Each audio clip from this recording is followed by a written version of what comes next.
langsung ke format laporan arus kas. Ini masih kosong. Nanti akan kita simulasikan pada kesempatan ini. Jadi yang pertama cash receipt from customer, kemudian cash receipt from under income, jadi penerimaan kas dari lainnya. Kemudian jumlah, ini ada jumlah penerimaan kas. Kemudian pengeluaran kas, menurut PSAK nomor 2 itu diklasifikasikan ada 5. Yang pertama, pembayaran kepada pemasok. Yang kedua, pembayaran kepada karyawan. Yang ketiga, pembayaran operasional lainnya. Yang keempat, pembayaran biaya keuangan. Dan yang kelima, pembayaran kepada pemerintah. Nah, kemudian kita hitung penerimaan dengan pengeluaran besar mana. Kalau besar penerimaan, maka terjadi aliran kas masuk. Maka disebut net cash flow from. Kalau penerimaan lebih kecil dari pengeluaran, maka terjadi adanya aliran kas keluar. Maka bunyinya adalah net cash flow used to. Jadi aliran kas digunakan. Baik, karena aktivitas operasi ini yang cukup rumit, maka kita akan mengklasifikasikan dari aktivitas operasi ini. Cash payment to supplier akan terdiri, kita ambilkan dari beberapa akun yang ada di dalam laporan laba rugi. Maka bentuknya yang di bawah ini. Jadi yang pertama adalah ini net sales, kemudian ada sales service, ada interest revenue, dan dividend revenue. Nah, yang net sales dan interest, net sales dan sales service itu masuk kategori pendapatan utama, interest revenue dan dividend revenue itu masuk kategori pendapatan di luar utama. Baik, sekarang akan kita simulasikan. Yang pertama, net sales kita ambil aja dari laporan laba rugi. Net sales yang di sini, yang karena di net sales ini sudah termasuk sales service, padahal yang ada di sana termasuk sales service, maka ini kita kurangkan dulu dengan sales service, kita masukkan dulu ke net sales.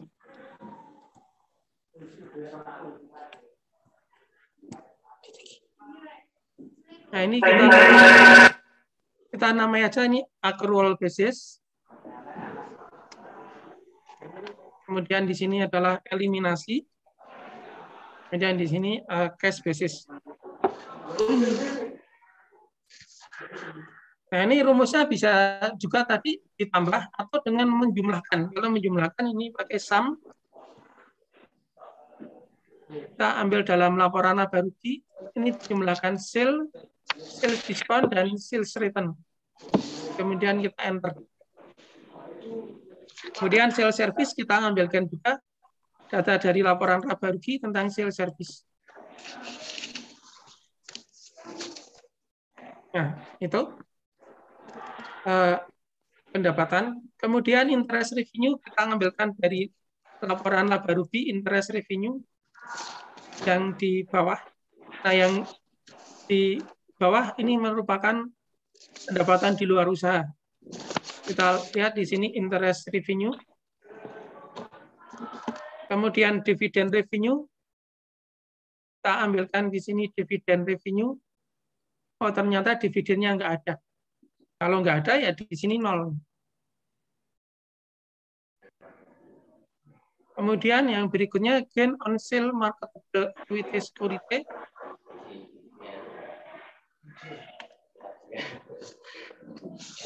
Kita ngambil di sini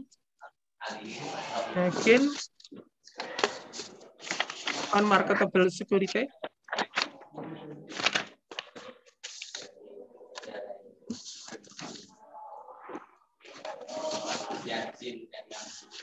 Terus let fees collected kita ambil di sana, let fees collected hanya kepada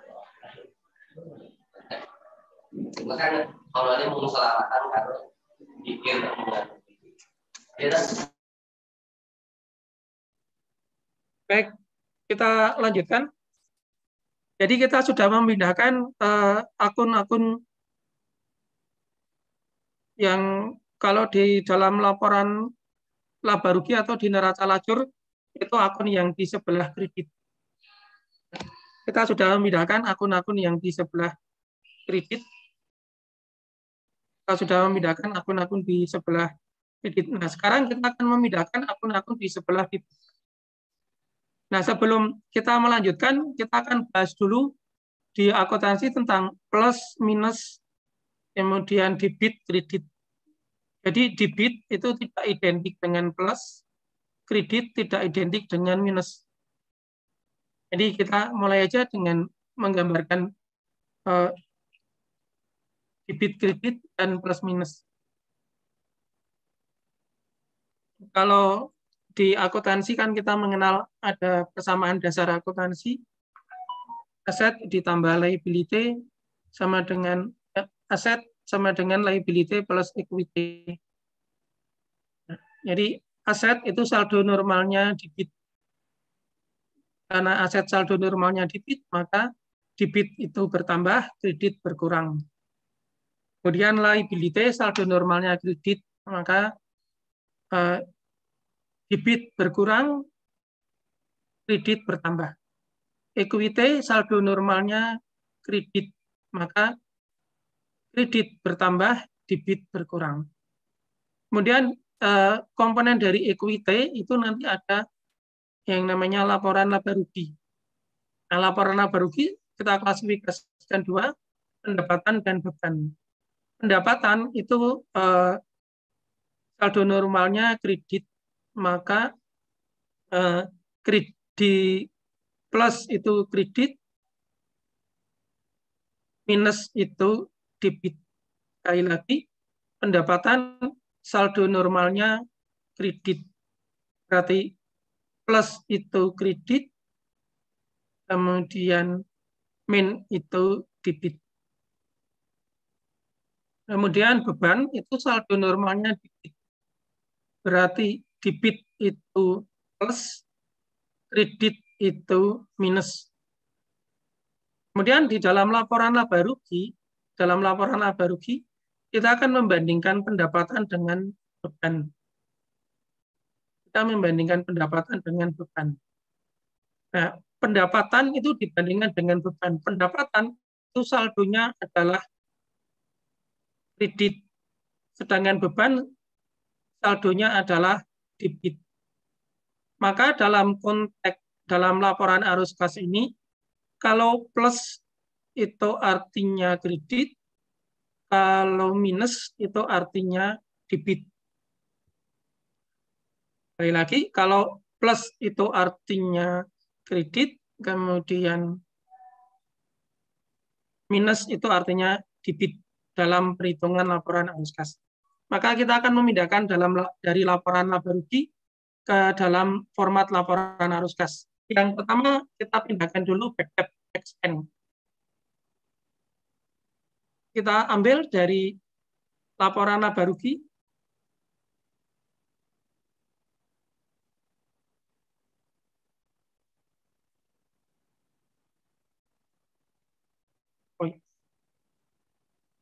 Oh ya, sebelum kita ambil dari laporan laba rugi, tadi saya katakan laporan arus kas itu aktivitas operasi adalah laba rugi tunai. Maka kita cari di dalam laporan laba rugi yang bukan tunai. Jadi kita cari di dalam laporan laba rugi yang bukan tunai. Nah, dari laporan laba rugi yang bukan tunai itu ada dua aja sebenarnya, yaitu penyusutan dan penghapusan piutang. Jadi penyusutan dan penghapusan piutang itu laba rugi yang bukan tunai. Kemudian di dalam laporan laba rugi ada laba penjualan aset tetap atau rugi penjualan aset tetap. Ya, laba atau rugi penjualan aset tetap ini karena bukan berasal dari kegiatan operasi, maka laba atau rugi ini harus dikeluarkan dari aktivitas operasi. Nah, karena laba atau rugi ini bukan dari aktivitas operasi, maka laba atau rugi penjualan aset tetap itu masuk ke aktivitas investasi. Jadi tidak boleh masuk ke aktivitas operasi. Kemudian kita cari di dalam laporan laba rugi, back debt dan depresiasi. Caranya, karena di dalam laporan laba rugi simbolnya sudah benar, kalau bertambah itu plus, kemudian berkurang itu min, maka ini kita tinggal mengkopas saja back debt, kita ambil dari laporan laba rugi. Kita ambil di sini back debt. Kita enter. Kemudian yang kedua, depreciation expense vehicle. Kita ambil dari laporan laba rugi vehicle, depreciation vehicle ini 364.250. Kemudian kita lihat depreciation expense building, kita ngambil dari building.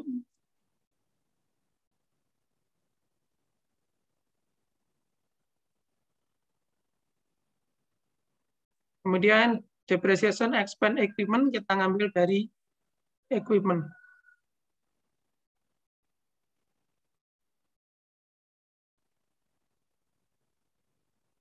Kemudian kalau perusahaan ada laba atau rugi, di laporan laba rugi sudah ada simbol plus atau minus.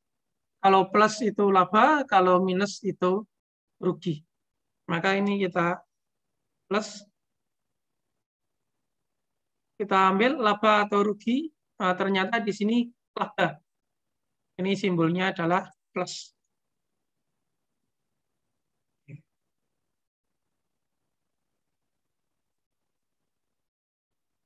Kemudian yang berikutnya CGS.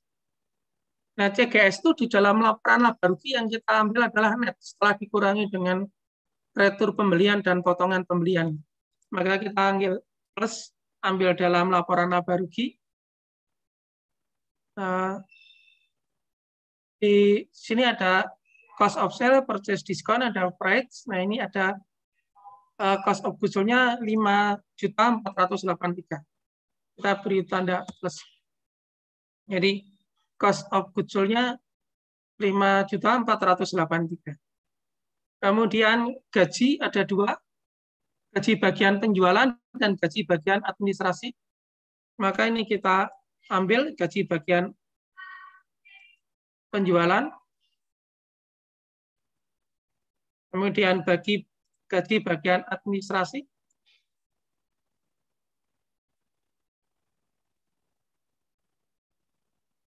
Ya, selanjutnya kita masukkan biaya operasional lainnya.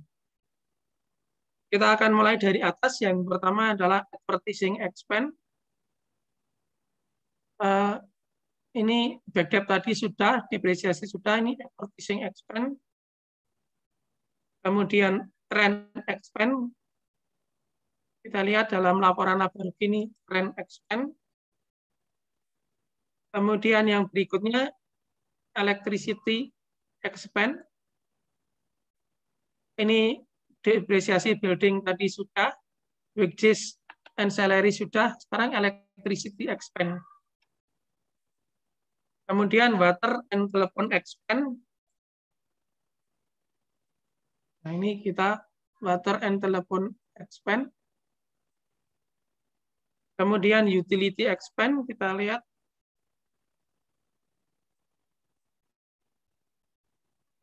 Yang berikutnya supplies expense kita ambil dari laporan laba rugi. Ini tadi depresiasi sudah, kita supplies. Kemudian transportation expense kita ambil di sini.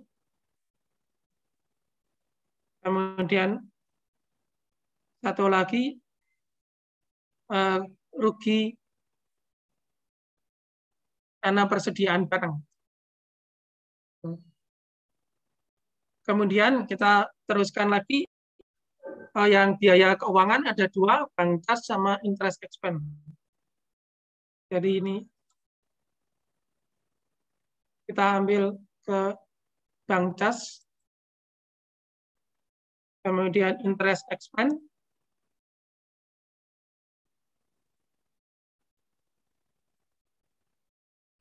dan yang terakhir adalah company income tax.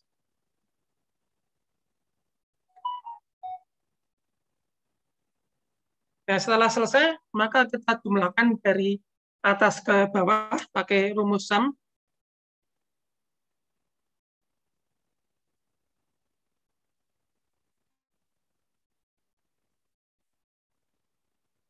Nah, ini menunjukkan laba 668.248. Kita lihat di dalam laporan laba rugi ini 668.248. Terus Bapak Ibu, mari kita diskusi.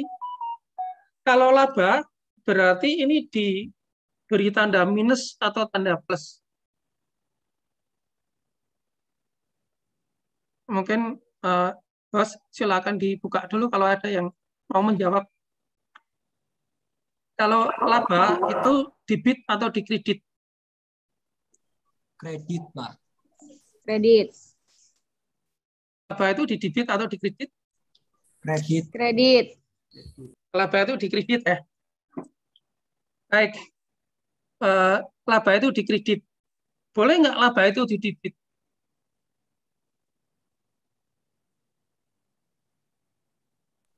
Nanti rugi, Pak. Baik, kita lihat. Kita akan mengambil dari laporan laba rugi. Kita nggak ngambil neraca. Jadi kalau tadi ada yang menjawab laba itu dikredit, itu kalau kita dari sudut pandang di neraca lajur itu di posisi neraca. Nah, sedangkan yang kita ambil di sini semua kan laba rugi. Laba rugi itu kalau di dalam neraca lajur ada di kolom laba rugi. Nah, di kolom neraca lajur ada di laba rugi. Jadi kalau di laba rugi, kalau laba itu tentunya pendapatan lebih besar dari beban. Pendapatan lebih besar dari beban. Kemudian di bawah itu kan ada laba atau rugi. Maka kalau kita konsep di dalam laporan laba rugi, maka kalau laba itu di debit, kalau rugi itu di kredit. Kalau kita lihat dari laporan laba rugi. Tapi kalau kita lihat dari sisi neraca, laba itu di kredit, kemudian rugi itu di debit. Karena ini dari konsepsi laba rugi, maka ini kita beri tanda minus.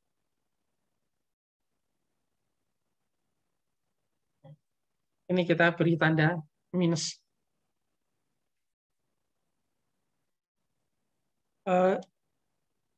Saya mohon izin sebentar akan memberi tugas ke mahasiswa nanti sekitar paling lama 5 menit.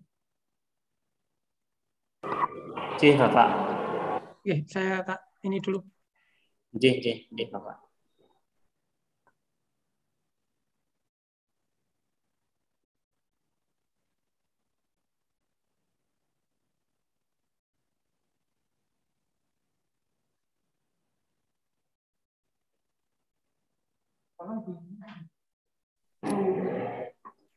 Sudah bisa ya?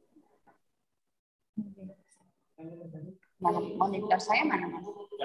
Saya mau lihat muka sendiri. Oke, mohon maaf Bapak Ibu semuanya, ini sementara saya mengisi acara. Itu yang sambil menunggu Pak Didi. Oke.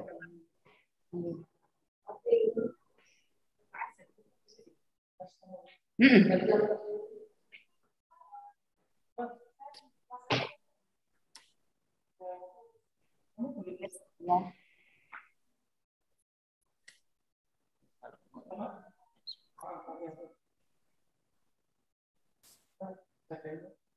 Bapak Ibu mungkin ada yang mau ada usul saran atau apapun, mungkin sementara untuk mengisi waktu saja.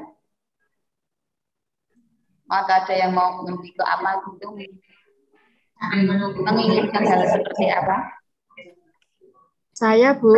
Iya. Siapa? Dari mana? Dari SMKN 2 Blora, Bu. Iya, monggo Bu. Iya. Atas nama siapa? Atas nama Nyiptaningsih. Oh, bunyi. Nggih, Bu. Sama Bu Endang, ini kami berdua. Oke, monggo Bu. Ini tadi kalau tidak salah, karena saya juga disambi-sambi gitu. Yang dibahas baru laporan arus kas. Dia leres, laporan arus kas. Untuk analisis bukti transaksinya nanti dibedah juga atau tidak ya, Bu? Waktunya nyandak kayaknya gitu. Kalau kita nanti ini laporan arus kas saja. Jadi kalau yang kemarin karena kita biasa menggunakan laporan arus kas dengan metode yang tidak langsung, kita tahun ini sama Pak Didi dikasih soal untuk LKS-nya itu dengan metode langsung. Nah, untuk sementara menurut informasi yang kita ada ambil dari teman-teman juga, bahwa untuk transaksi yang intensitas transaksi, perusahaan yang intensitas transaksinya masih sedikit, kita masih banyak yang pakai bahwa arus kas dengan metode langsung itu diambil dari jurnal penerimaan maupun pengeluaran kas. Nah, menurut ini kurang benar karena kita sebaiknya tetap menggunakan neraca komparatif dan laporan laba rugi sebagai sumber untuk aktivitas operasinya. Kalau yang aktivitas investasi dan pendanaan kan baik metode langsung dan tidak langsung sama. Cuma untuk aktivitas operasi ini yang akan membedakan ketika kita menggunakan metode langsung dan tidak langsung ya. Jadi kalau metode langsung itu menurut kami nanti kita penjelasan dari Pak Didi ya. Kalau metode langsung itu formatnya adalah diterima dari dan dibayarkan untuk atau dibayarkan kepada. Nah, ya dibayarkan kepada kalau sederhananya seperti itu. Tapi yang tadi kan Pak Didi nanti yang diambil nanti dari laporan laba rugi yang kita punya itu akan kita bahasakan menjadi kalau sale itu berarti diterima dari customer, terus ke bawah cost of goods sold itu berarti kan unsurnya ada pembelian dan juga merchandise inventory, berarti itu kalau pembelian berarti nanti akan ditulis sebagai dibayarkan kepada mengenai format. Monggo Pak Didi sampun lagi. Baik, jadi Bapak Ibu ini laporan laba rugi accrual basis. Di accrual basis nanti akan kita ubah menjadi cash basis. Nah, mengubah itu dalam akuntansi dikenal dengan namanya mengeliminasi atau menghilangkan. Jadi, nah ini konteksnya cash basis adalah mengubah dari accrual basis ke cash basis. Maka ini tinggal plus saja. Jadi accrual basis plus eliminasi sudah. Kemudian ini kita kopas ke bawah.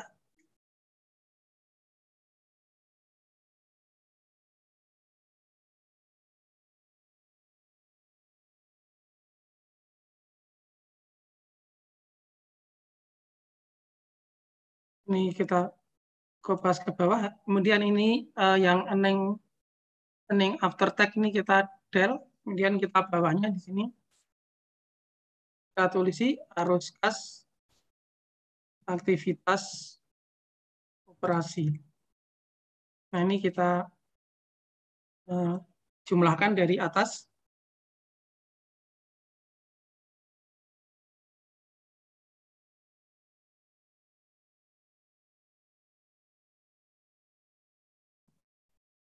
Nah ini menunjukkan adanya apa? Aktivitas operasinya laba 668.242. Sebelum saya lanjutkan ke eliminasi, apakah ada yang mau bertanya?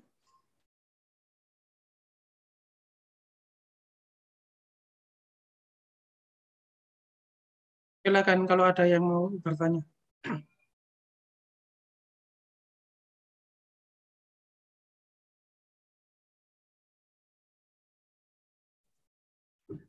Ya, dari SMK Negeri 2 Pekalongan.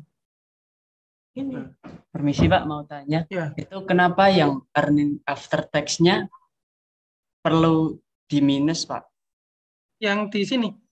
Iya, yang earning after tax yang di bagian accrual kenapa perlu di minus? Padahal akhirnya kan nanti yang arus kas aktivitas operasinya tetap plus kan? Gitu Pak. Ya.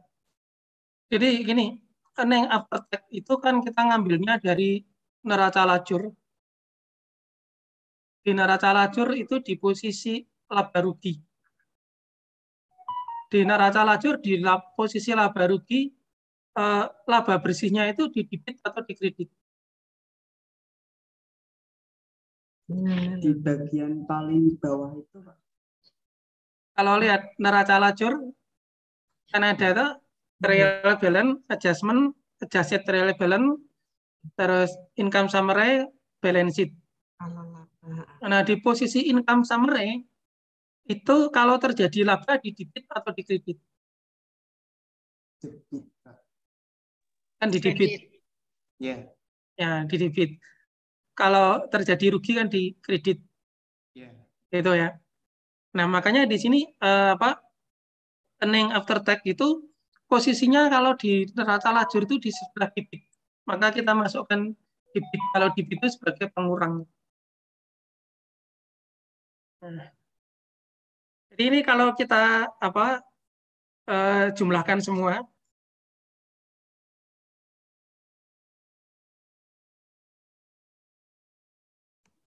ini akan bersaldo 0. Nanti kan kita nolkan. Kemudian nanti baru berubah ke arus kas nanti akan berubah yang secara tunai.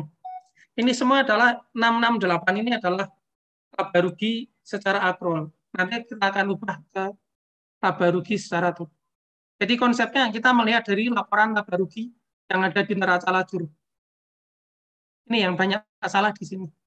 Menulis di sini debit atau kredit. Jadi kalau di neraca lajur itu laba itu kan di debit. Di neraca lajur kolom laba rugi, laba itu kan di debit. Maka kita masukkan di situ di debit.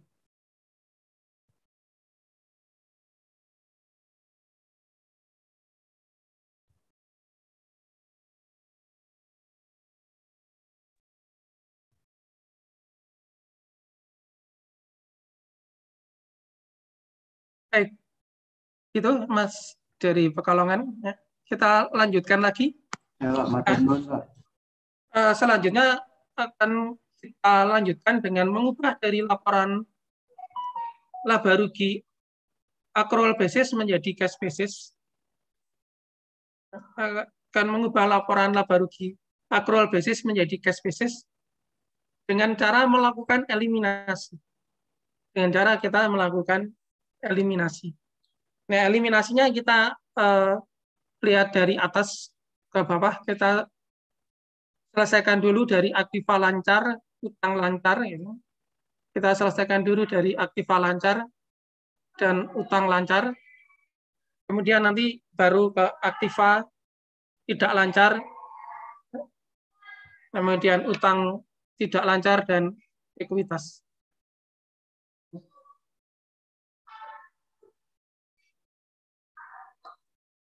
Baik, sekarang kita akan lihat dulu di neraca. Kita akan lihat di neraca.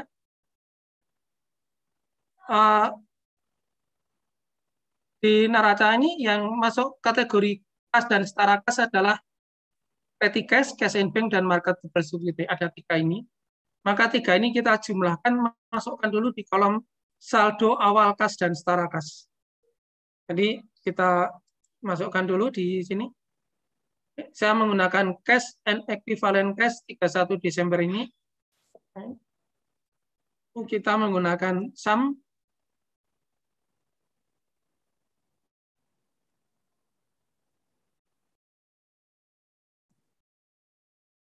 Kemudian yang 31 Desember nggak boleh ambil dari neraca. Ini harus dari perhitungan. Kalau ngambilnya dari neraca ya salah. Jadi tadi kita mulai dari atas. Yang pertama ini Kemudian di sini nanti akan kita tuliskan atau di samping kanannya ini sebagai pembanding. Sebagai pembanding nanti hasil akhirnya harus sama dengan saldo awal, saldo akhir kas dan setara kas ini. Nah, tulis di sini boleh.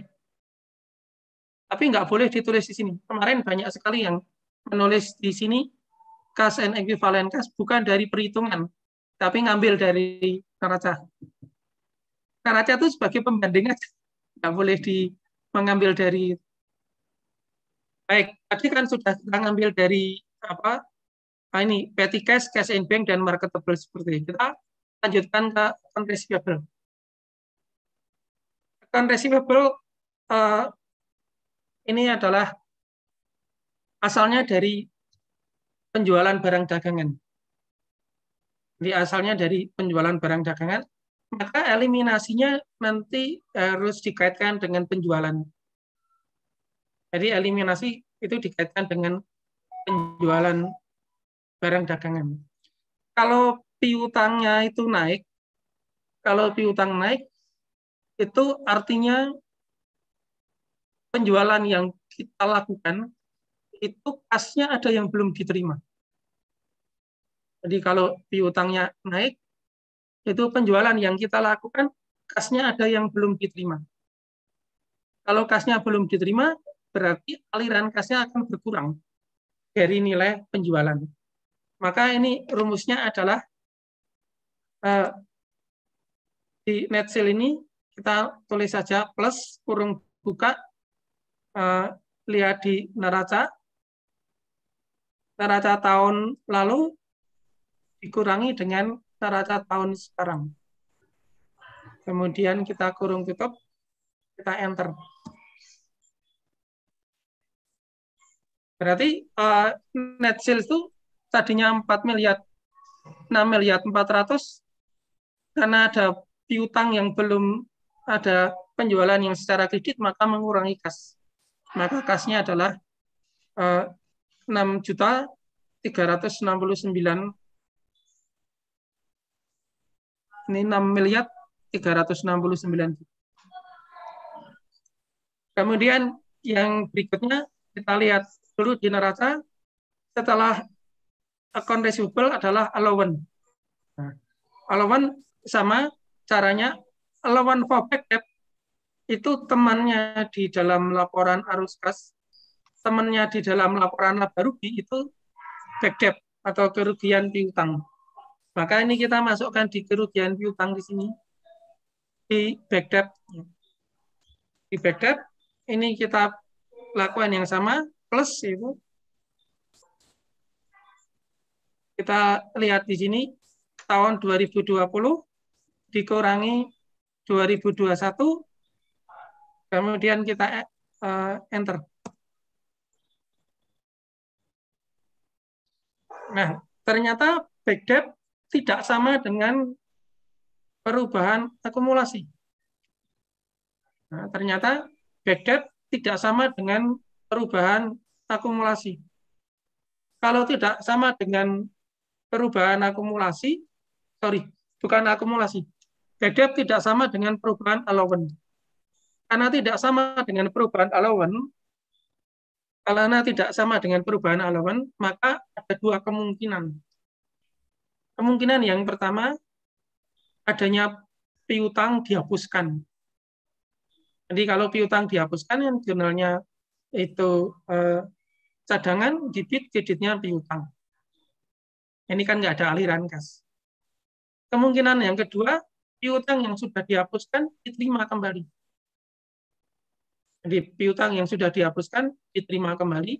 Kita catat dalam jurnal debitnya piutang, kreditnya cadangan, kemudian pada saat menerima kas, debit, kreditnya piutang. Nah ini ternyata selisihnya adalah 25. Berarti dalam tahun itu ada penghapusan piutang yang diterima kembali. Nanti kalau lihat di soal ini mesti akan ketemu angka 25. Jadi angka penghapusan piutang angka 25. Nah, back debt itu bukan kas. Karena bukan kas, maka dalam laporan arus kas metode langsung, back debt harus dihilangkan. Ini kan belum hilang. Nah, karena ini belum hilang, maka ini harus kita eliminasi. Ini kan min 25, berarti ini ditambah 25. Sudah menjadi 0. Kemudian lawannya adalah penjualan. Ini dikurangi 25.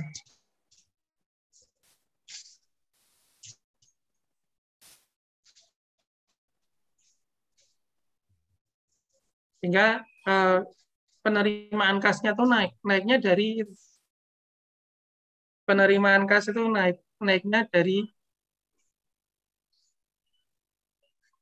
piutang yang sudah dihapus diterima kembali.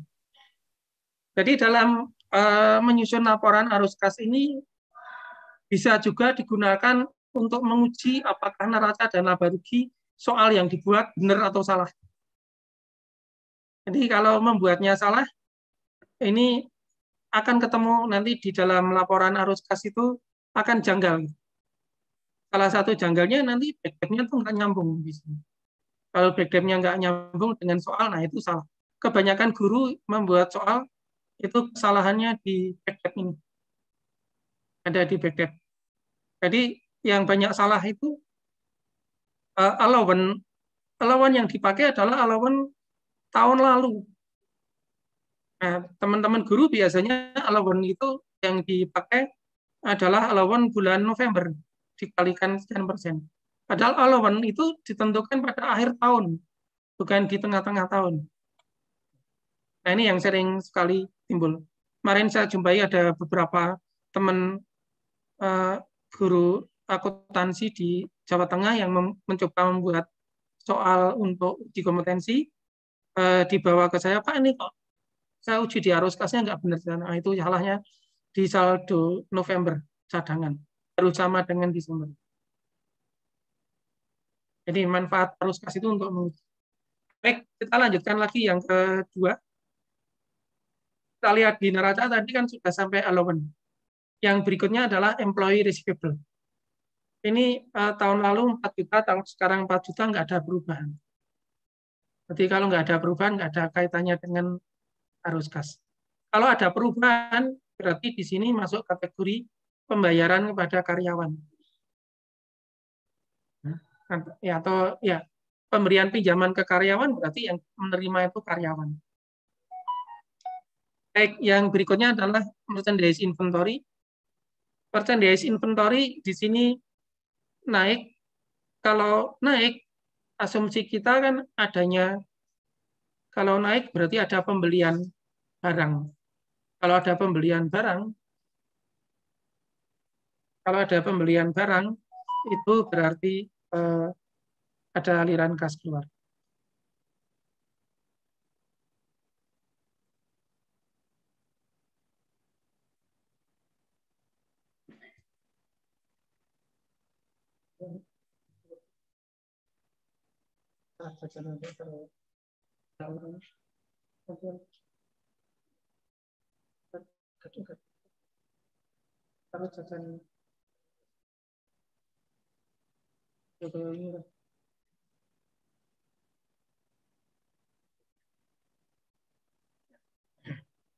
Baik, kita lanjutkan lagi.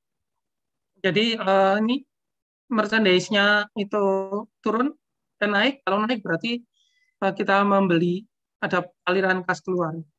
Kalau ada aliran kas keluar, nanti mesti kasnya itu akan.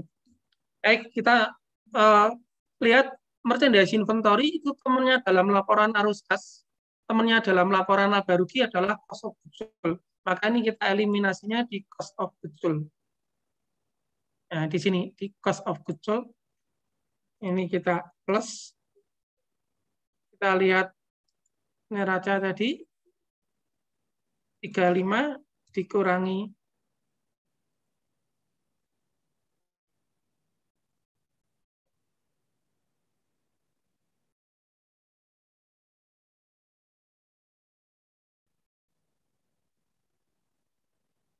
Sehingga cost of goods sold-nya bertambah. Kalau cost of goods sold-nya bertambah, berarti kan kasnya berkurang. Kalau bebannya bertambah, berarti kasnya berkurang. Itu. Kemudian lanjutkan lagi office supplies. Nah, office supplies itu turun. Nah, banyak sekali dalam membuat soal office supplies itu juga keliru. Ini turunnya kan 40.600.000, 10 juta itu 30.600.000. Berarti biaya supplies mesti lebih dari 30.600.000. Kalau kurang, berarti salah membuat soal. Nah, ini di dalam laporan laba rugi kan masuk ke supplies expense.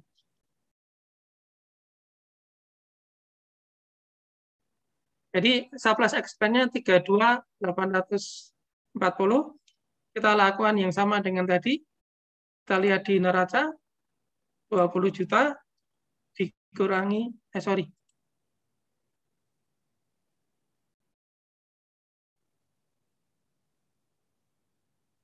kita lihat supplies tadi ini 40 dikurangi 10.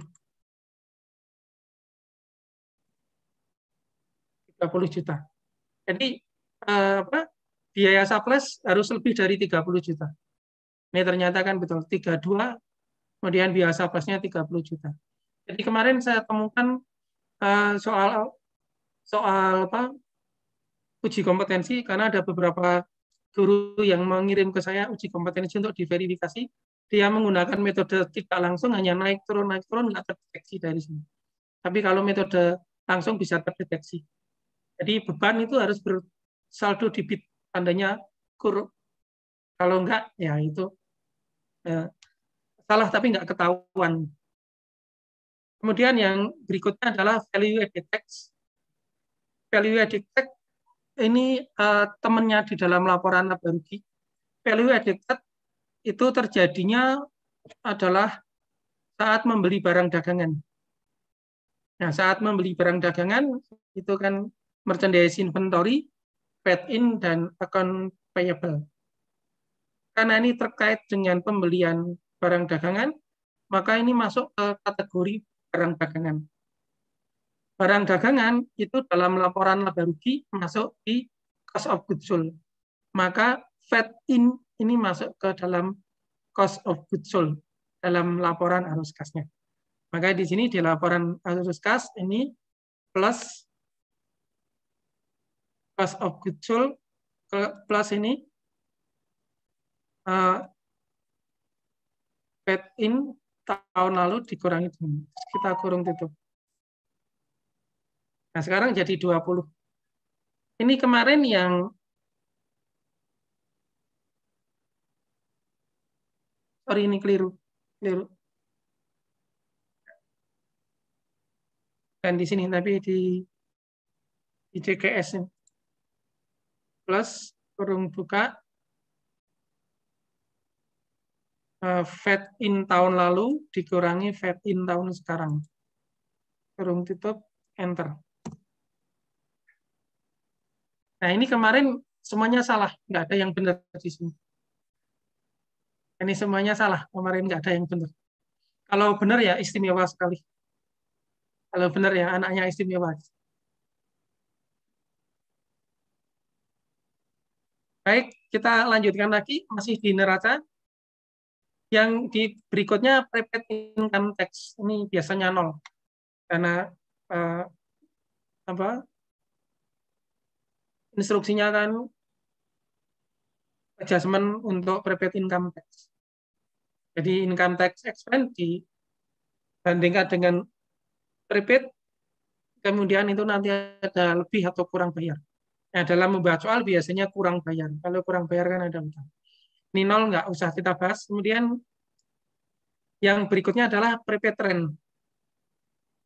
Nah, ini prepaid trend 40 ke prepaid trend itu temannya di dalam laporan laba rugi adalah ini, trend expense. Di prepaid trend itu temannya adalah trend expense. expand. Maka ini kita beri tanda plus 320 dikurangi. Jadi 113. Kalau ini ada yang benar kemarin. Kalau ini ada yang benar kemarin. Kemudian yang berikutnya di sini adalah prepaid expand. Nah, prepaid expand ini eliminasinya biayanya kan banyak dalam laporan laba rugi. Maka ini harus kita lihat di adjustment-nya. Jadi kita harus lihat di adjustment. Maka ini kenapa terjadi prepaid expand sebesar 945. Nah, kita lihat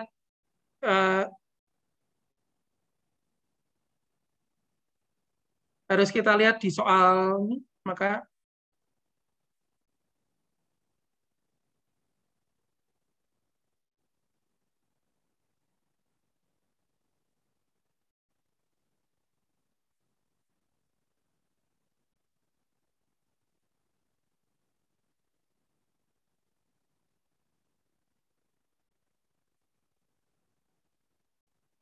nah kemarin prepaid expand itu masuknya ke electricity expand. Jadi apa bayar listrik yang bayar di muka pakai token listrik. Nah, maka ini dalam laporan arus kas masuk ke electricity expand. Nih. Masuknya ke electricity expand ini plus kurung buka, kita lihat di neraca awal ini dikurangi dengan akhir. Nah, sehingga di sini jumlahnya 530. Kita sudah selesai semua yang di kelompok aktiva lancar. Jadi aktiva lancar sudah selesai mengidentifikasi. Kita berlanjut ke utang. Kita berlanjut ke utang lancar. Nah, di utang lancar yang pertama account payable. Ya. Jadi account payable itu terjadinya saat timbul pembelian barang. Jadi persediaan barang, fed in, merchandise inventory, fed in, dan account payable. Ini di dalam laporan laba rugi temannya adalah cost of goods sold. Maka ini kita eliminasi di cost of goods sold.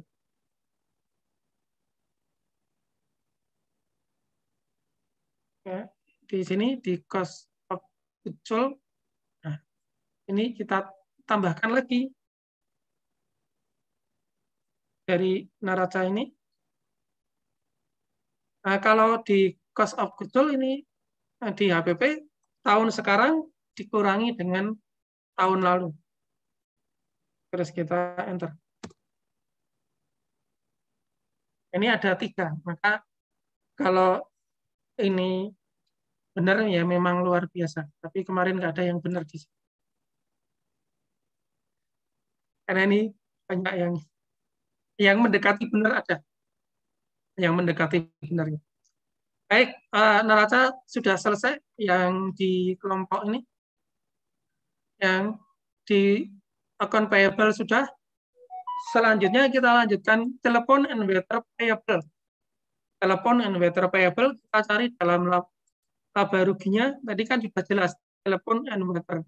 Ini telepon and water expand. Nah, di sini juga kita kurangkan di neraca 800 dikurangi 925.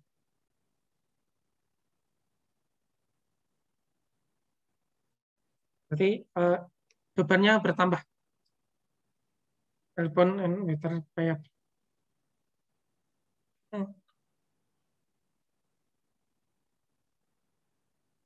Kemudian yang berikutnya adalah value added tax out. Value added tax out. Value added tax out itu value added tax out itu timbulnya saat terjadi penjualan barang dagangan. Timbulnya saat terjadi penjualan barang dagangan, maka ini eliminasinya ke penjualan. Nah, ini karena timbulnya dari penjualan barang dagangan, maka eliminasinya ke penjualan. Kita lihat sini penjualan, tinggal ditambahkan. Kita ambil dari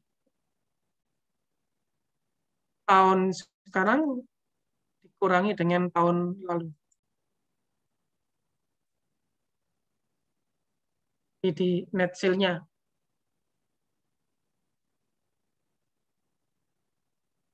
Kemudian yang berikutnya income tax payable.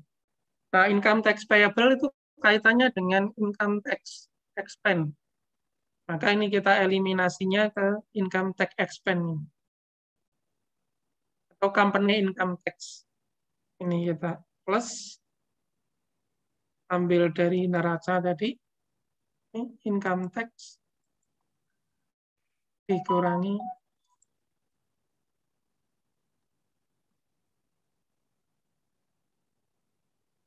di 94.389.100. Terus berikutnya adalah apa? Insurance payable. Insurance payable itu timbul karena transaksi menjual barang dagangan, kemudian barang dagangannya itu diasuransikan. Karena menjual barang dagangan, maka insurance payable ini tidak boleh dieliminasikan ke biaya, tapi eliminasinya ke penjualan. Masuk di kategori di penjualan. Maka di sini masuk ke penjualan lagi. Plus tahun 2021 dikurangi 2020.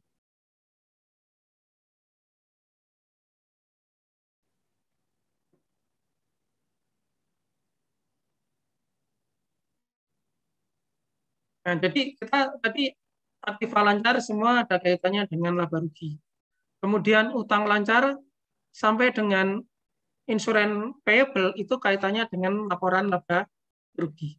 Nah, yang kedua ini yang dividen payable dan ini BCA long term maturity, meskipun itu masuk kategori utang lancar, tetapi tidak boleh dimasukkan ke dalam aktivitas operasi. Karena dividen payable, pembayaran dividen itu masuk aktivitas pendanaan. Kemudian BCA long term maturity itu juga masuk di aktivitas pendanaan. Maka dalam laporan arus kas ini kita masukkan di aktivitas pendanaan. Yang dividen payable itu pembayaran dividen. Ini pembayaran dividen. Kita masuk di sini ada cash payment for dividend itu. Kita lihat di neraca lanjut di sini. Tahun 2021 dikurangi 2020. Tutup. Berarti ada pembayaran dividen.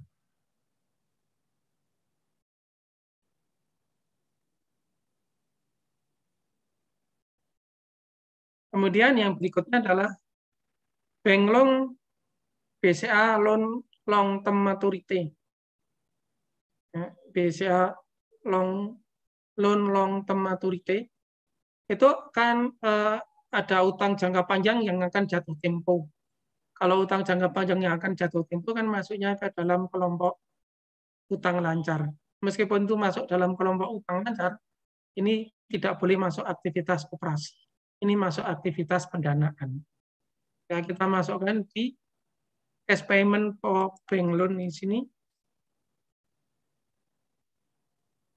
Kita tulis tahun 2021 dikurangi 2020. Ya. Nah, kita sudah selesai. mengeliminasi aktiva lancar dan utang lancar. Kita sudah selesai mengeliminasi aktiva lancar dan utang lancar. Kemudian kita lihat dalam laporan arus kas. Nah, ternyata di dalam laporan arus kas, depresiasi itu belum nol. Depresiasi belum nol. Karena depresiasi itu bukan kas, maka ini juga harus kita nolkan. Ternyata depresiasi itu kaitannya dengan aktiva tidak lancar. Maka sekarang kita lanjutkan ke aktiva tidak lancar. Baik, sebelum kita lanjutkan, mungkin ada yang mau bertanya? Eliminasi dari aktiva lancar dan utang lancar ke aktivitas operasi.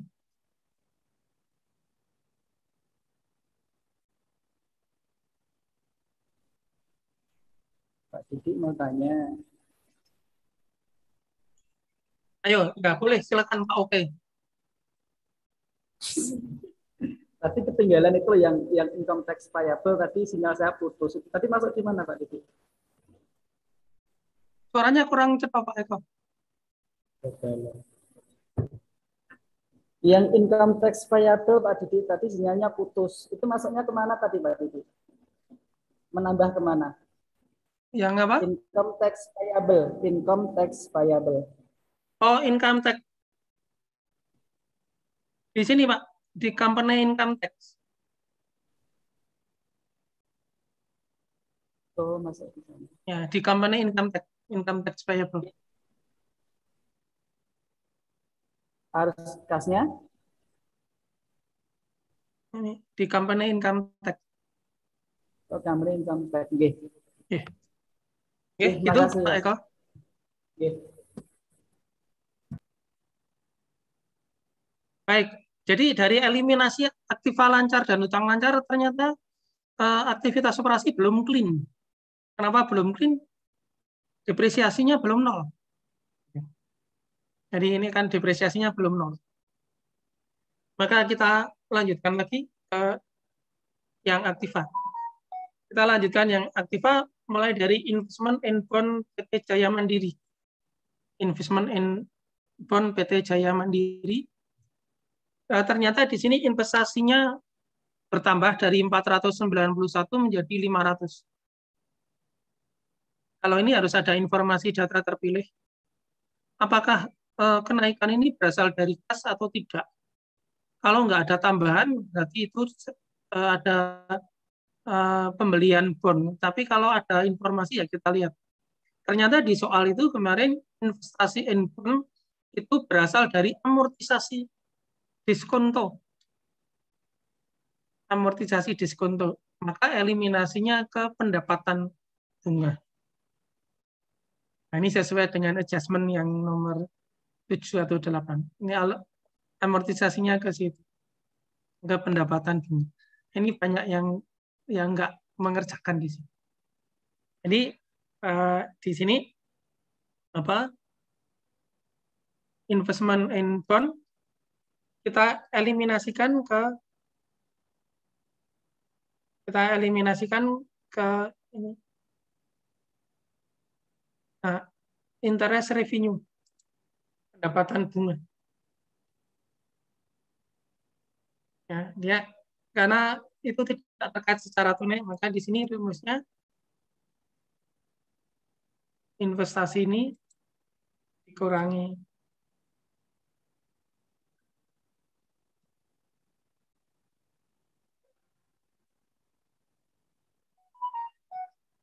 sehingga pendapatan bunga itu tunainya hanya 61 juta.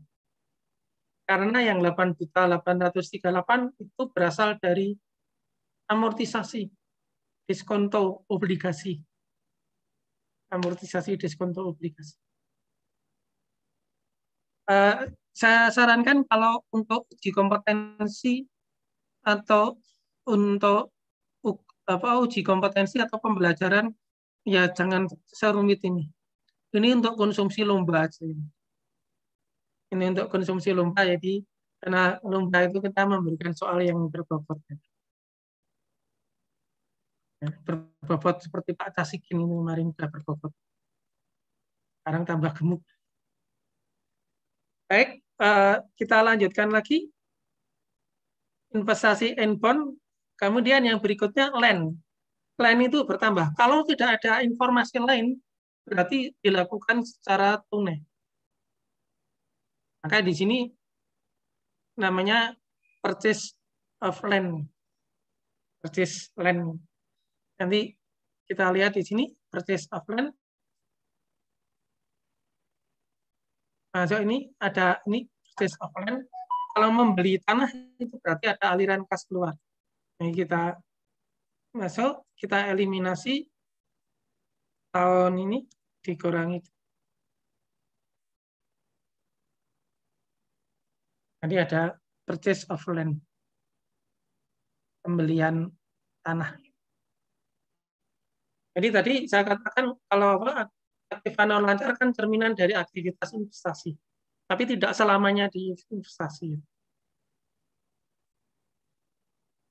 Kemudian tadi land sudah, building. Nah, building ini nggak ada perubahan, berarti nggak ada pembelian, nggak ada penjualan. Ya sudah, nggak ada hubungannya dengan laporan arus kas. Kemudian akumulasi depresiasi. Ya, akumulasi depresiasi ini turun. Tadinya dari 290 menjadi 330. Turun atau naik di sini akumulasi depresiasi?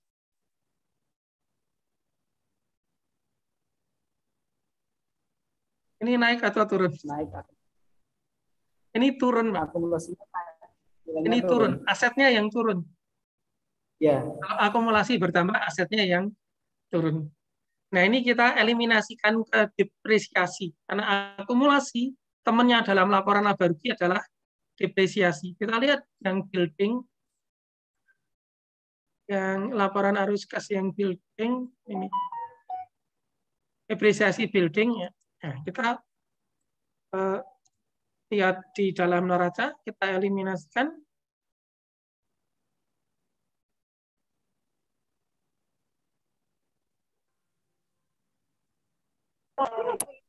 Nah, ternyata akumulasi sama dengan biaya depresiasi.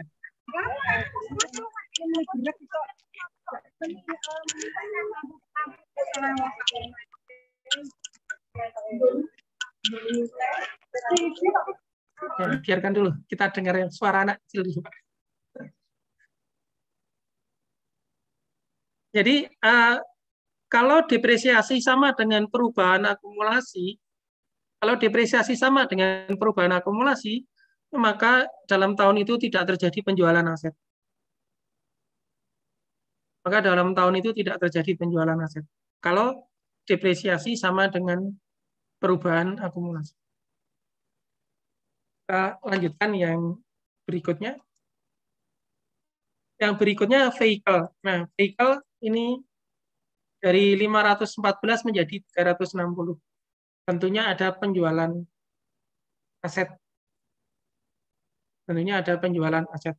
Kita masukkan ke dalam laporan arus kas di penjualan aset. Di sini ada sales of vehicle. Di penjualan aset, kita masukkan di sini 514 dikurangi 306.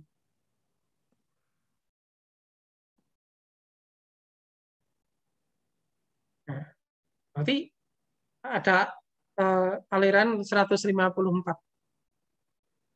Tapi apakah benar kas yang diterima 154? Kita nanti akan lihat di akumulasi depresiasi. Nah, ini saya akan pelan-pelan karena ini cukup rumit. Jadi yang pertama sales of vehicle. Asumsinya kalau asetnya itu turun berarti ada aliran kas masuk. Ada aliran kas masuk. Nah, kemudian kita lihat lagi setelah vehicle kemudian akumulasi. Ada akumulasi vehicle. Nah, akumulasi ini lawannya di dalam laporan arus kas adalah biaya depresiasi. Kita eliminasi ke depresiasi. Depresiasi vehicle-nya di sini. Kita eliminasikan. Vehicle tahun lalu dikurangi vehicle tahun sekarang. Enter. Nah, ternyata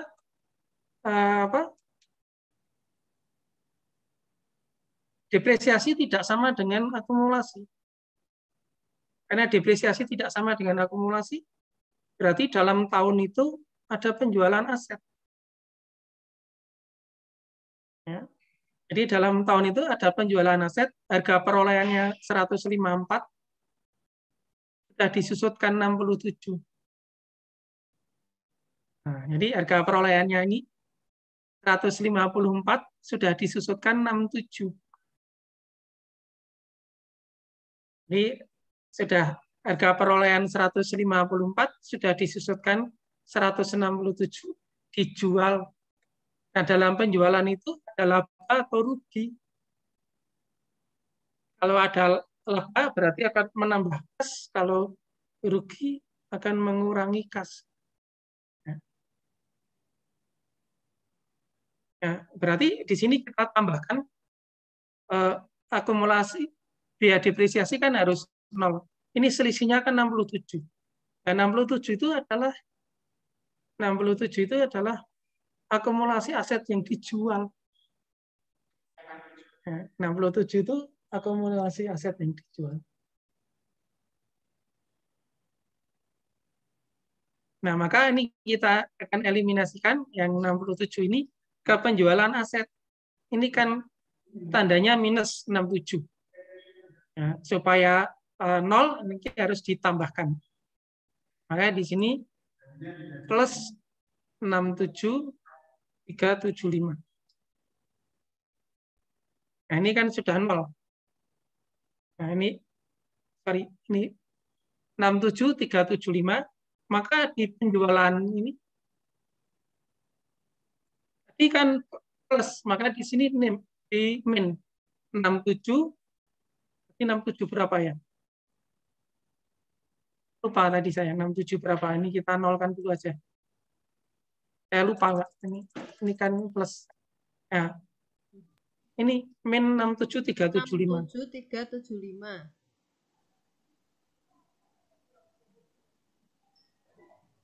Ya. Berarti di sini min 67 375. 67 375. 67 375. Oke. Nah, ini kan 86. Di sini kita tambahkan plus 67 375. Nah, sekarang sudah ketemu.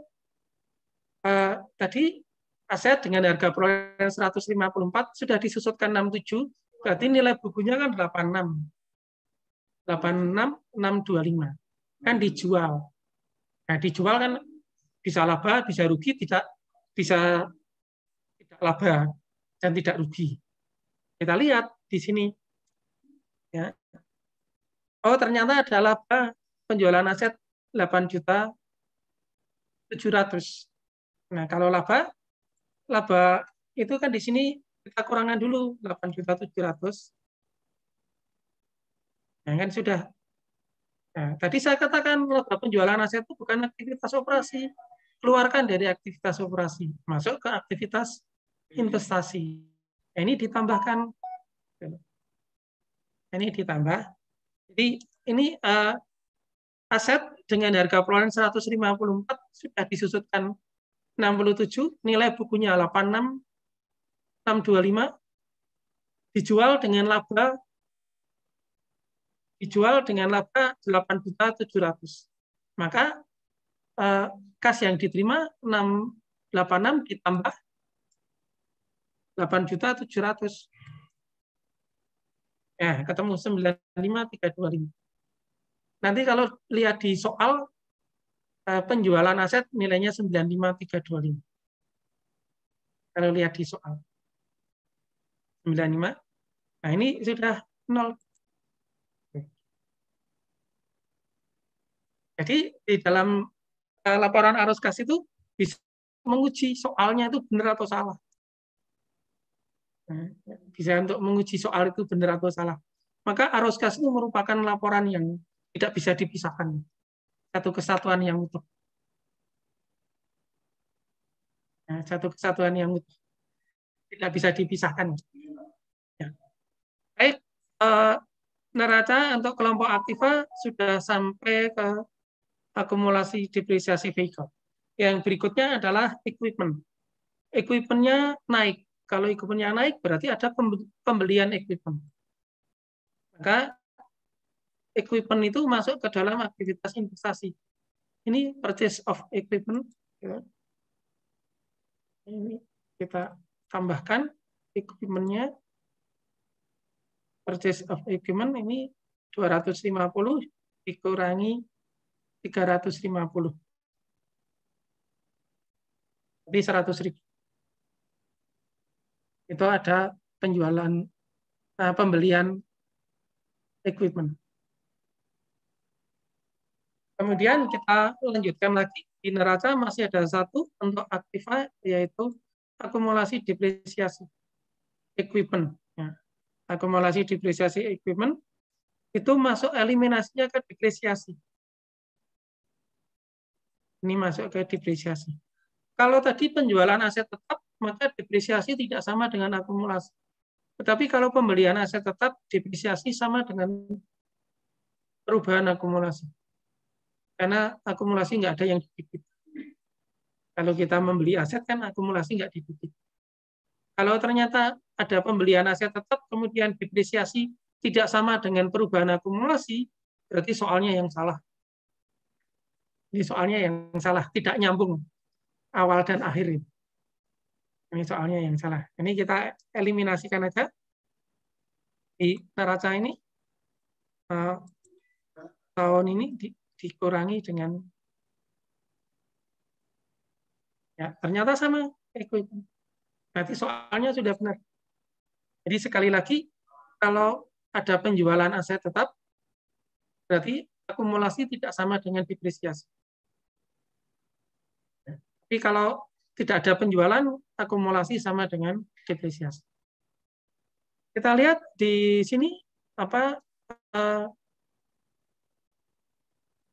rugi accrual basis back debt itu sudah 0, gitu.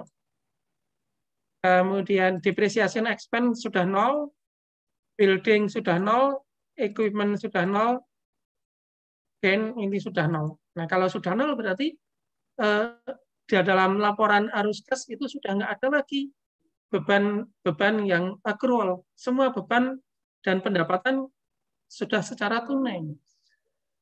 Semua beban dan pendapatan sudah secara tunai. Jadi di sini metode langsung, kenapa disebut metode langsung? Karena menghilangkan non-cash secara langsung.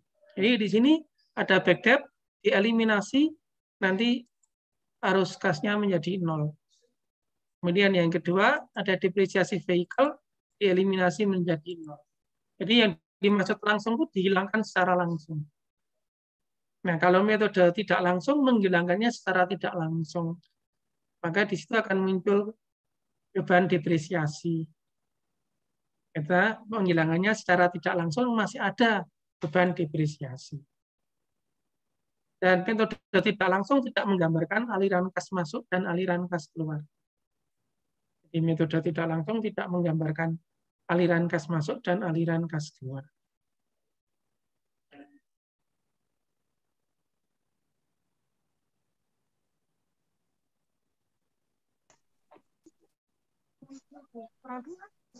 Ya. Jadi, baik. Ada yang mau bertanya? Izin bertanya, Bapak. Oke, silakan Bu Arwin. Mohon penjelasan, Pak, untuk yang defective inventory, itu kalau tidak salah kan jurnalnya berasal dari debit defective inventory dan merchandise inventory. Itu kenapa tidak dieliminasi, J? Yang apa, Bu Arwin? Defective inventory. Fed-in itu sudah di inventory. Fed-in itu kan berasal dari inventory. Nah, inventory itu temannya kan laporan laba rugi, cost of goods sold. Nggih. Maka tadi fade in itu eliminasinya di cost of goods sold. Nun sewu Pak, yang itu Pak, defected inventory. Yang apa? Yang beban kerusakan. Oh ya, belum sampai situ. Oh, ngoten. Belum selesai. Ngapunten Pak, nggih. Nggih, Ya, matur belum. nuwun Pak, matur nuwun. Tadi saya baru melihat dari sisi neracanya dulu, kita bandingkan dengan terima kasih Bu Erwin sudah mengingatkan, nanti saya jelaskan. Baik, sekarang saya lanjutkan dengan yang ini. Utang jangka panjang dan ekuitas. Sekarang yang pertama, DCA Bank long term itu kan ada penurunan. Penurunan itu berarti ada pembayaran. Ada pembayaran, maka kita eliminasikan di sini. Tadi kan sudah ada yang, nah ini kan ada bank loan. Ini tambahkan aja di sini. Plus itu, kita lihat di neraca tahun ini dikurangi dengan enter. Jadi 191.250. Nanti kalau dicek di soal nanti akan ketemu 191.250. Kalau nggak ketemu berarti soalnya yang salah. Baik, dari neraca itu sudah. Sekarang kita ke equity. Yang pertama adalah common stock. Common stock-nya naik dari 900 ke 1.100. Berarti ada kenaikan 200 saat emisi saham. Kalau nggak ada keterangan lain, asumsinya adalah kas. Tapi kalau ada tambahan informasi, penambahan modal untuk membeli tanah, berarti ini ada aliran modal sahamnya bertambah, tapi tidak ada aliran kas masuk. Tapi kalau tanpa ada keterangan, berarti itu ada aliran kas masuk. Kita masukkan aja dalam laporan arus kas, issuing share capital. Nah, issuing share capital kita tuliskan di sini di neraca 1.100 dikurangi di sini.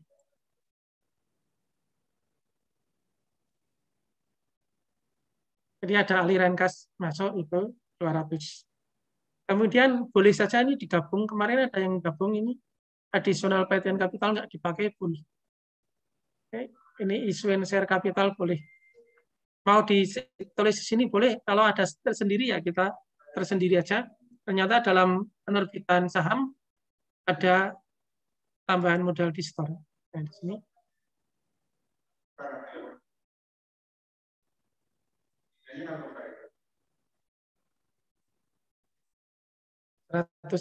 Kemarin kalau di sini nulis 350 boleh. Nah, ini mau disendirikan boleh. Ini issuing share capital itu penerbitan saham, mau digabung boleh, mau disendirikan juga boleh. Mau digabung boleh, mau disendirikan boleh. Baik, sekarang kita lihat neraca common stock sudah, additional paid in capital sudah. Nah, yang belum kan return earning. Yang belum kan return earning. Nah, return earning-nya itu berubah dari 460 menjadi 1.049. Return earning itu berubah dari berapa? Bentar, saya mau telepon dulu. Halo. Apa nih? Ya.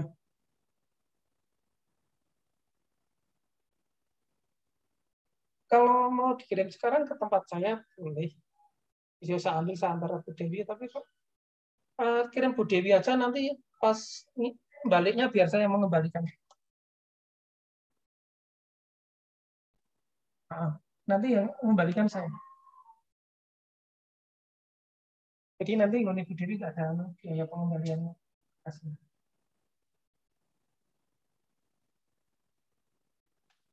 Oke, baik, tadi ada telepon. Baik, jadi ini return earning naik.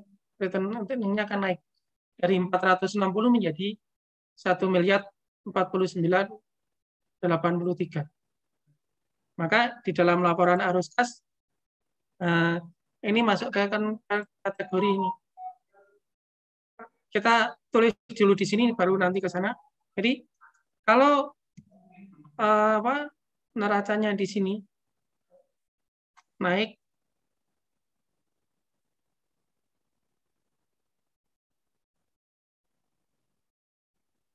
nah ini naiknya kan 588 juta perubahannya. Kemudian kita bandingkan dengan laba rugi di sini. Nah, kita lihat dulu laba ruginya. Ini kan 688 dikurangi 588, kita bandingkan dulu.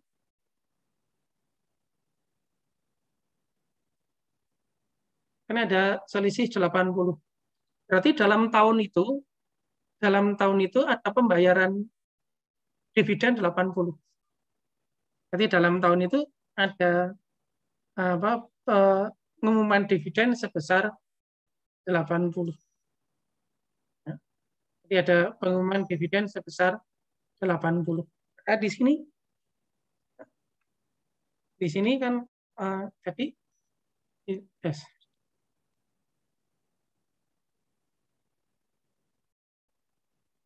plus ini ini dikurangi 460 kurangi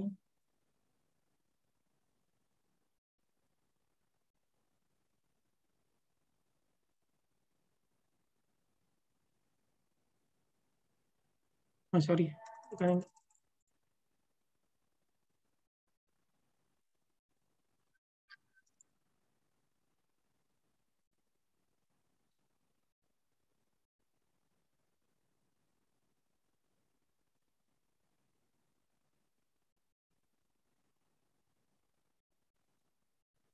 Nah, ini dikurangi dengan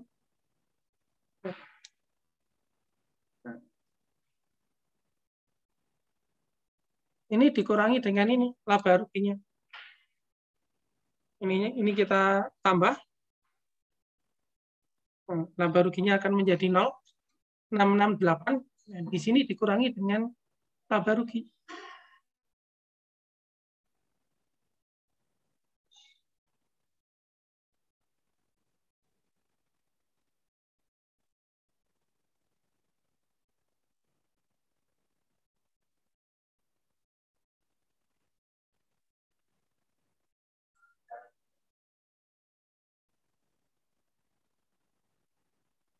Hingga pembayaran dividen itu 150. Baik, dari neraca sudah selesai, dari laporan laba rugi sudah selesai. Jadi dari neraca sudah selesai, dari laporan laba rugi sudah selesai. Berarti dari informasi itu sudah selesai. Kemudian menjawab tadi pertanyaan Bu Arwin, ada Ada ini defect inventory. Ini kan defect inventory, ada barang yang rusak. Barang yang rusak itu bukan kas, tetapi nanti ini tidak akan mempengaruhi arus kas aktivitas operasi. Karena ini hanya reklasifikasi dari defect inventory ke cost of goods sold.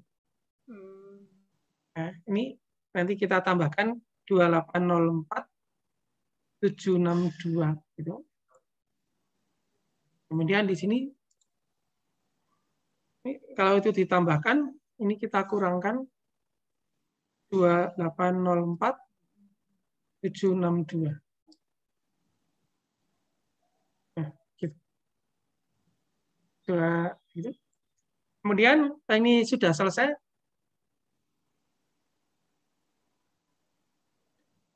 Satu atau tiga? Dua nih, Mas. Dipindahkan ke CGS, Pak.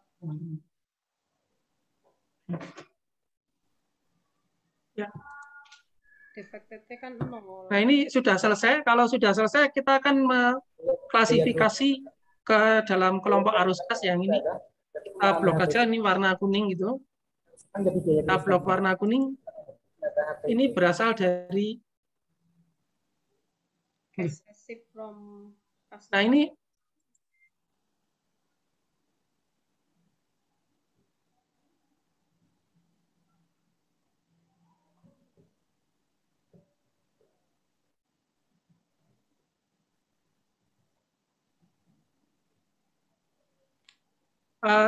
ini yang warna kuning nanti akan kita jumlah terus pindahkan ke penerimaan dari pelanggan. Kemudian yang ini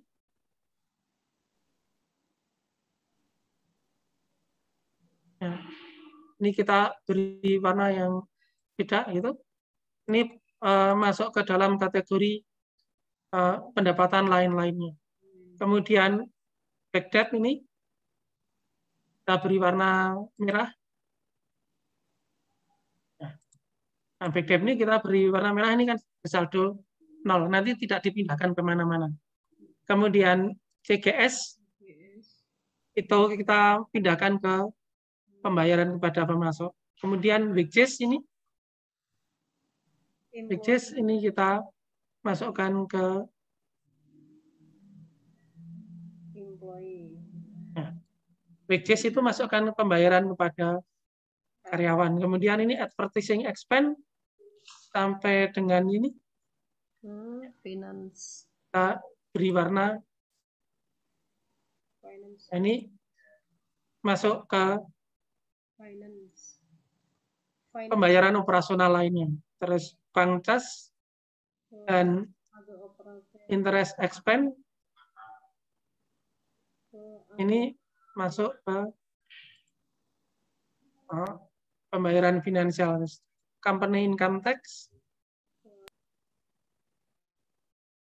Company income tax ini masuk ke pembayaran kepada pemerintah. Kemudian jumlahnya di sini karena di sini jumlahnya positif, maka di sini namanya net cash flow from operating activities.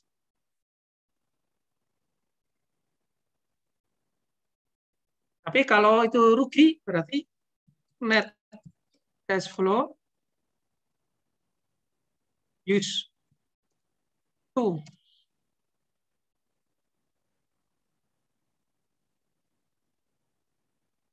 operating. Nah, setelah semua ini baru kita pindahkan ke sini. Nah, ini ternyata sudah kita pindahkan. Jadi cash receipt tadi, penjumlahan tadi 2, cash receipt from customer, kemudian cash receipt from under income, tadi 2, kemudian cash payment to supplier, cash payment to employee, cash payment under operating, kemudian financial ke pemerintah. Enggak, ini ada aliran kas masuk, ada aliran kas keluar. Sebenarnya ini bisa juga dibuat aliran kas masuk dan kas keluar. Jadi yang tepat ini sebenarnya kita masukkan aja ke aliran kas masuk dan aliran kas keluar. Nah, kemudian kemarin itu ada ini, purchase investment ini adalah contingency management skill. Diisi enggak? Kalau diisi salah. Nah, ini kita lihat. Ini masih nanti akan diprotes sama Bu Sisil, Pak, biar jangan diisi nanti anak malah ngisi. Ini contingency management skill itu. Kontingensinya itu di sini. Kontingensi ini diisi atau enggak? Kalau kita lihat kan tadi diisi karena investasinya bertambah.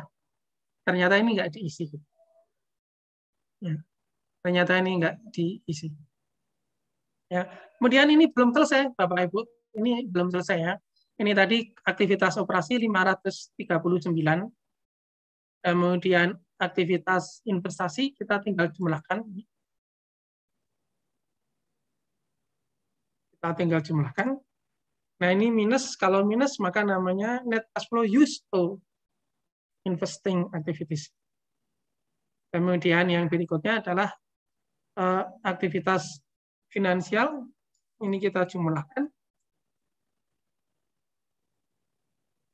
Nah, ini net cash flow from investing activities. Kemudian kita jumlahkan ketiganya ini naik atau turun.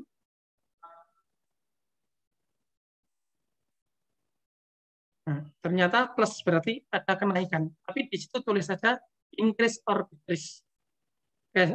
Equivalent. Kemudian ini kita jumlahkan. Tidak boleh ngambil dari neraca. Ini kita jumlahkan. Nah, kalau sudah sama berarti sudah selesai. Begitu cara kita membahas laporan arus kas.